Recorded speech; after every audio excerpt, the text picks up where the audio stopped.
Ahora sí, estamos en vivo en nuestro canal de YouTube de Republic Podcast. Vamos a hablar hoy del Masterclass Inmobiliario número 106, pasos esenciales para comprar tu inmueble. Creo que lo hemos hablado y si no, vamos a abordarlo nuevamente con otras nuevas aristas. Y agradeciendo a todas las personas por su apoyo, por su cariño, por los likes. Comparta el contenido de Republic Podcast para que hagamos lo bueno viral y también que otras personas también aprendan de los bienes raíces, de cómo comprar, de cómo hacer las cosas, cliente, asesor, no importa, dueño de empresa inmobiliaria, toda la persona es para todos. En el día de hoy vamos a hablar de cómo son los pasos o cuáles son los pasos esenciales para comprar tu primer inmueble en bienes raíces. Y son pasos sencillos, pero son profundos. Lo primero es precalificarse. Mucha gente me dirá, Jason, pero ¿cómo que yo me tengo que precalificar? ¿O qué es precalificación? Precalificación no es más que un proceso en el cual con un ejecutivo de un banco o con tu ejecutivo de banco, ellos verifican qué monto te pueden prestar con relación a un apartamento, un inmueble. Por ejemplo, si tú quieres adquirir un apartamento de 6, 7 millones, ellos te dicen cuánto te prestarían y en base a eso, tú sabes cuánto dispones para pagarte. Es decir, de 7 millones ellos te prestan el 50, el 60%. Eso es decir, que el restante tienes que buscarlo tú. Si es un proyecto en plano, sabes que tienes que tener ese restante para finalizar el proyecto. Entonces, con esa precalificación tú vas a tener una claridad de lo que tú vas a buscar, tu primer inmueble. Y en el caso de la reventa, tú vas a tener una claridad de tu presupuesto del apartamento que tienes que buscar y en base a qué. Y eso te va a ayudar a tener mucha claridad y mucha mejoría para saber hacia dónde tú vas. Y si en dado caso no te gusta, entonces tú tienes que esperar para buscar el inmueble que te acomode, que va contigo en cuanto a habitaciones, en cuanto a condiciones y demás. Entonces, punto número 2, que lleva del primero también, ese primer punto lleva al segundo, y es tener un buen historial de crédito. En el caso que no lo tengas, prepara tu plano financiero ideal para que puedas aprobar tu préstamo. Deme un momento para yo poner a cargar esto. Entonces, ¿por qué hay que tener un buen historial de crédito? Porque de eso depende la precalificación en un proyecto en plano. Si tú tienes un proyecto en plano y tienes un mal historial de crédito y el proyecto te entregan en 3 o 4 años, entonces es importante crear un plan financiero de que tú en 3 o 4 años te den un préstamo, saldar las deudas, tener una tarjeta garantizada y hacer un proceso de que tú puedas crear nuevamente un crédito saludable para que cuando llegue el inmueble o la venta o hacer el préstamo hipotecario, tú puedas estar lo más sólido posible a nivel financiero, pero también a nivel crediticio para que te lo puedan aprobar. Muchas personas, no importa en RD, en cualquier país, compran un proyecto en plano y cuando viene la entrega no aprueban el préstamo, entonces tienen que irse para atrás y la constructora o la desarrolladora tiene que quedarse con el inmueble porque la persona no aprobó. Y muchas veces sucede por dos cosas. Primero, la persona no se precalificó, entró en un proyecto y no califica. O segundo, una persona durante el proceso de construcción se le daña su crédito y lamentablemente pasan la situación de que no puedan seguir con la compra del inmueble. Y ese es el paso número 2. Después que ya tú tienes la precalificación, que tú tienes un buen historial, y si no tienes un buen historial lo construiste, entonces vamos al paso número 3. Tú tienes que definir tu inmueble ideal fundamentalmente en base a tu presupuesto sin excederlo. Muchas personas saben que el banco le dice son 8 millones, no, ellos quieren un apartamento de 10 millones. Lo más importante que tú tengas que establecer y es que principalmente tu inmueble ideal debe ser en base a tu presupuesto sin excederlo. ¿Por qué? Porque van a haber gastos adicionales que tú vas a incurrir en el inmueble. Tú vas a querer comprar cosas, tú vas a querer amueblarlo, tú vas a querer equiparlo, tú vas a tener un sinnúmero de gastos importantes en su momento que si tú entras a un inmueble por encima de tus posibilidades, prácticamente lo que tú vas a invertir en amueblar y acomodarlo, lo vas a tener que gastar y un poquito más en el presupuesto que te excediste. Entonces, es importante y fundamental. Mucha gente entiende que es fundamental las habitaciones, la cantidad de baños, la ubicación y todo, los parqueos o cualquier cosa. Para mí lo primordial es que tú no te excedas de tu presupuesto, de cuál es lo esencial para ti, pero sobre todo, vuelvo y repito, el presupuesto, que es lo fundamental que tú no lo puedas exceder. Bien, ese es el punto número 3. Punto número 4, tener un mínimo de un 20% ahorrado del precio del inmueble que estás buscando para el momento de la firma del inicial. Mucha gente ha escuchado, Jason, pero la mayoría se firma con un 10%, sí, pero es importante tener entre un 15 y un 20%.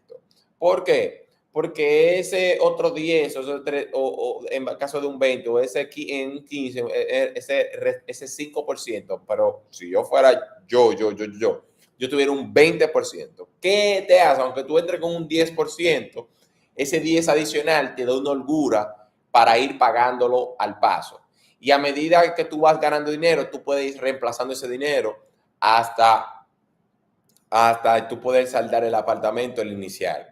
Pero es importante tener un 20% ahí para tú tener una holgura, por si acaso pasa cualquier eventualidad, tú puedas seguir pagando el inmueble lo que tú te acomodas. Entonces, es importante tener un 20%. En el caso de las constructoras o desarrollos que piden un 20% de inicial o para firma, es importante que tú tengas un 25, un 30% del inmueble para tú tener una holgura, ¿verdad? Eso es muy importante. Punto número 5, asesórate con un abogado inmobiliario, no un abogado cualquiera, no. Un abogado en especialización o especialista inmobiliario que te ayude a la depuración del proyecto en plano para verificar que todo esté correcto y todo esté bien. ¿Por qué yo quise hablar de esto? Miren, para nadie es un secreto que en República Dominicana hay un tema masivo y no son los mayores, no es la mayoría de los proyectos por el que hace más ruido, de que de que hacen estafa inmobiliaria y todo lo demás. Muchos clientes no quieren invertir en un abogado inmobiliario que le depure un proyecto porque un abogado inmobiliario te puede costar 20, 30, 50 mil pesos. Eso en dólares, eso es más de $500. Y es lastimoso y incómodo eso para muchos clientes. Sin embargo, si tú vas a poner en riesgo 5, 6, 7, 8, 10, 12, 15 millones de pesos, hasta más, en una propiedad, crea la inversión de pagar un abogado inmobiliario que te pueda ayudar en eso, porque tú te puedes evitar una situación grave de perder muchos miles de dólares. Si tú inviertes un abogado inmobiliario que te ayuda a depurar, que vea si tiene el IPI, que vea si tiene el título de propiedad, nombre de la constructora, que vea los socios de la compañía, que vea toda la información. Y si quieren ver más información detallada de cómo funciona esa depuración y demás, pueden ver en nuestro canal en la entrevista que le hicimos a Dileni Arias, la última que hicimos el mes pasado, que salió, que ella habla de cómo una depuración y todo lo demás, qué se necesita y cómo ella lo hace. Entonces, asesórate primero con un abogado inmobiliario y si tú no quieres un abogado inmobiliario, trata de hablar con un abogado que te diga qué tú necesitas y trata que tu asesor inmobiliario te pase la información pertinente y que tú puedas depurar o puedas investigar sobre esa propiedad o ese proyecto. Bien, es el punto número 5. Punto número 6, asesórate igual con un abogado inmobiliario que pueda ayudarte a tener un contrato de promesa de venta justo, sin aumento de precios, sin sorpresas. Miren, señores, hemos escuchado mucho hemos escuchado mucho que el apartamento o los contratos no son manejables. Dígase, los contratos de promesa de venta son estándares. Eso no se notifica, eso no se modifica, eso no hay arreglo. Señores, eso es mentira. Los contratos de promesa de venta sí son modificables. Lo que pasa es que muchas constructoras lo han llevado o han llevado a la gente a decirle o a creer que no son modificables. Y sí son modificables. Sí lo son. Porque tú eres quien tiene el dinero, ella necesita de ti Y tú puedes también, así mismo como me ponen condiciones, tú puedes exigir condiciones. Entonces es importante que tú tengas un abogado inmobiliario que te diga, no, esa cláusula del aumento no, tal o cual cosa, para que sea un trato justo. Porque si no es justo, prácticamente ahorita tú estás pagando el doble o el triple de ese apartamento. O como pasó en la pandemia o post pandemia, un 30% le subieron a muchos por el tema de las cláusulas que fueron aplicadas. Entonces, si tú vas a estar en un proyecto inmobiliario, asesórate con alguien, un abogado inmobiliario, aunque tú tengas un asesor inmobiliario, no todos los asesores inmobiliarios son abogados, asesórate con un abogado inmobiliario que tú puedas hacerte un contrato justo y que no tenga un dolor de cabeza. Bien, estamos hablando en el Masterclass Inmobiliario número 106 de pasos esenciales para comprar tu primer inmueble. Bien, punto número 7. Al momento de la entrega, muy importante esto, contratar una compañía de supervisión inmobiliaria que verifique todo el inmueble para verificar que todo está bien y si no lo está, puede reclamar a tiempo a la constructora. Le voy a dar una primicia. Hay una compañía que va a tener una entrevista con nosotros sumamente interesante y ellos se dedican a la supervisión inmobiliaria. La supervisión inmobiliaria está teniendo mucho auge en vista de los vicios de construcción y muchísimas cosas desperfectos que suceden, que hay constructoras que a veces se les escapa, otras sí lo saben y tienen vicios ocultos y no lo notifican. Pero es esencial que si tú eres tu primer inmueble, tú te dejes asesorar de una persona que tenga una compañía de supervisión inmobiliaria que te pueden decir en ese inmueble que te están entregando qué cosas que tú no ves o qué cosas hay que corregir que no son normales. Y eso te va a ayudar a tener una tranquilidad, ¿verdad?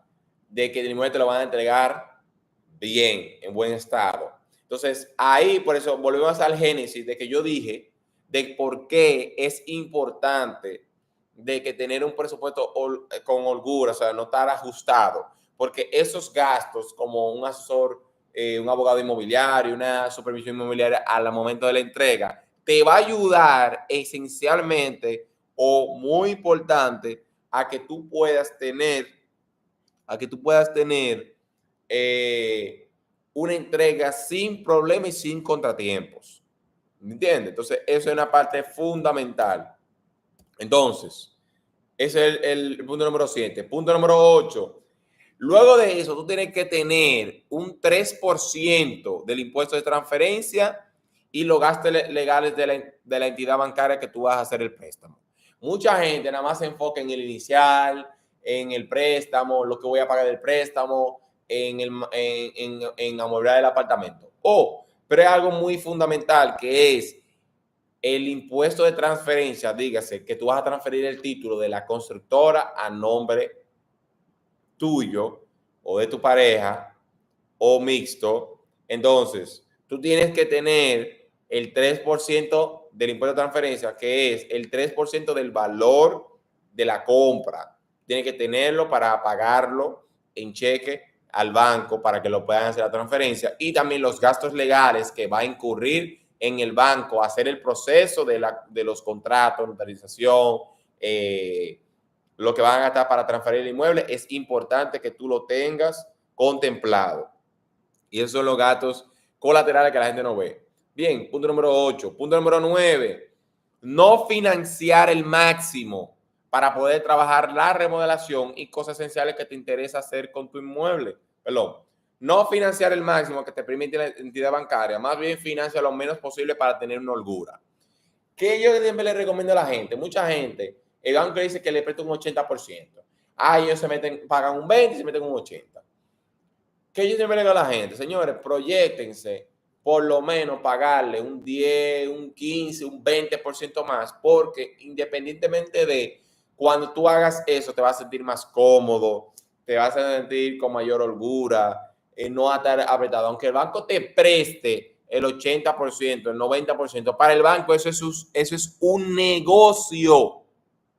Es un negocio y como es un negocio, el banco quiere que tú tomes el máximo. Ahora, para ti financieramente, No necesariamente tiene que ser el máximo, lo más acorde. Entonces, es importante que si tú puedes ir abonándole más al inicial, a la constructora, tú vas a financiar menos y vas a estar más cómodo y vas a tener menos presión financiera en cualquier momento. Entonces, ese punto es fundamental para cualquier persona. Bien, ese es el punto número 9. Punto número 10 y el penúltimo. Ahorra un capital importante para poder trabajar la remodelación y cosas esenciales que te interesa hacer en el inmueble. ¿Mm? Entonces, si tú estás comprando, ¿la? Y, y tú quieres remodelar el inmueble, tú tienes que tener un capital. Tienes que tener un capital para remodelar el inmueble. ¿Mm? Y poner cosas esenciales como mobiliario, línea blanca, todo lo demás. Entonces, eso es importante contemplarlo, porque muchas personas nada más piensan en el precio, lo que van a pagar mensual, pero no contemplan que tienen que equiparlo. Y muchas personas compran un apartamento nuevo, pero nada más tienen una cama, un abanico, una nevera y ya. Entonces, señores, así no. El punto de esto no es, el punto no es, el punto no es tú estás rush, tú así, te sientes así como mal, como que, mierda, voy a vivir con lo mínimo porque, no. Si tú no puedes ese tipo de apartamento, de ese precio, entonces tú tienes que buscarte algo un poquito más barato, pero estar más cómodo en el sentido de la remodelación, ¿verdad? Me pregunta Solnes EOL, ¿no sería bueno tratar de negociar la remodelación, lo diferente si el inmueble es de nueva construcción? Mira, el tema de la remodelación no es bueno negociarlo. Cuando digo remodelación, muchas personas en la remodelación o quieren añadir, por ejemplo, tienen que añadir mobiliario, quieren añadir, por ejemplo, nevera, estufa, aire acondicionados, cama nueva, quieren hacer los techos con fascia, quieren hacer un sinnúmero de cosas. Esas son cosas particularmente que lo quieras hacer tú, acomodarlo a tu gusto, a lo que a ti te gusta, a lo que tú quieres como persona, ¿verdad? Entonces ya ahí no entra en un tema de negociar la remodelación. Ahora, si eso es lo que tú estás hablando, que eso también puede funcionar y es algo válido también, que es si en la construcción hay algo, por ejemplo, hay un mobiliario, hay, por ejemplo, algo de los temas de la cocina, los temas del baño, tú quieres algo diferente, la constructora te lo quita, tú puedes poner algo nuevo y hay algunas que te dicen, mira, yo no te lo voy a colocar, ellos tienen un lugar de preferencia que es donde compran todas las cosas para la construcción y en dado caso es el mismo lugar, tú eliges algo y si es algo superior a lo que iban a colocar la constructora, entonces tú pagas un adicional. Por ejemplo, si lo que la constructora iba a colocar costaba 5,000 pesos y el nuevo que tú vas a colocar son 6,000 pesos, tienes que colocar la diferencia de 1,000 pesos, por ejemplo. Entonces, ahí, en el tema de Solnes EOL, ahí puede funcionar el tema de lo que es la remodelación o algo diferente.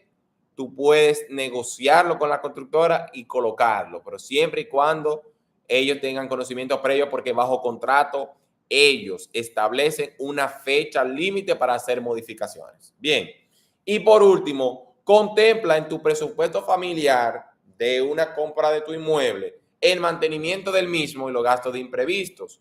Mucha gente nada más se enfoca en comprar el inmueble, el pago de lo que es el préstamo y el mantenimiento. El mantenimiento es esencial. Entonces, es sumamente importante que tengamos en el presupuesto contemplado el mantenimiento para no incurrir en no pagar el mismo en el condominio. Y eso debe estar contemplado. Y los gastos de imprevisto que hay que pintar, hay cualquier cosa que se dañe o que hay una filtración o que se cayó tal cosa. Todo eso hay que contemplarlo. Entonces, este es el punto número 11 y estos son los pasos esenciales para comprar tu primer inmueble en el Masterclass Inmobiliario número 106. Agradezco a Zones EOL y a todas las personas que se conectaron aquí en nuestro live en YouTube, en el canal de YouTube de República Podcast. Nos vemos el lunes 6 p.m. en el Masterclass Inmobiliario número 107. Feliz jueves y feliz inicio del fin de semana. Chao, chao.